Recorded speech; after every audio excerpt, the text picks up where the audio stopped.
June 12వ తేదీన అహ్మదాబాద్లో జరిగిన ఘోర విమాన ప్రమాదం యావత్ ప్రపంచాన్ని దిగ్భ్రాంతికి గురిచేసింది. ఈ ఘటన జరిగిన నెల రోజుల తర్వాత అంటే జూలై 12న ప్రమాద ఘటనపై దర్యాప్తు జరుపుతున్న air craft accident investigation bureau ప్రాథమిక నివేదికను వెల్లడించింది. ఈ నివేదికలో ప్రమాద రహస్యాలు బయటకొస్తాయని భావిస్తే అందుకు భిన్నంగా మరిన్ని సందేహాలకు తావివ్వటం అందర్నీ విస్మయానికి గురిచేసింది.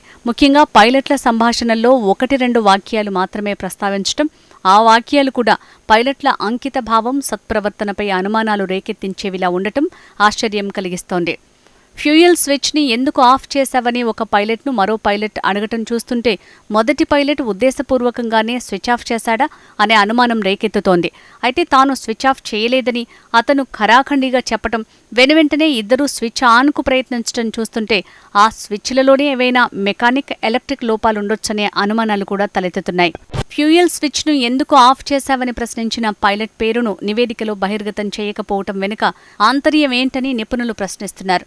పైలట్ల పూర్వచరిత్రపై కూపిలాగేందుకు వాళ్ల గుర్తింపును ప్రభుత్వం బయటపెట్టలేదనే వాదన కూడా ఉంది.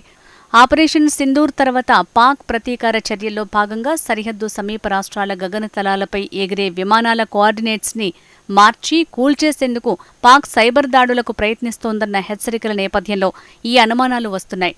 మరోవైపు విమాన ప్రమాదానికి సంబంధించి దర్యాప్తు జరిగిన తీరు, నివేదికలో ప్రస్తావించిన కొన్ని అంశాలు పైలట్లదే తప్పు అనే అర్థం గోచరించేలా ఉందని భారతీయ ఎయిర్లైన్ పైలట్ల సంఘం వ్యాఖ్యానించింది.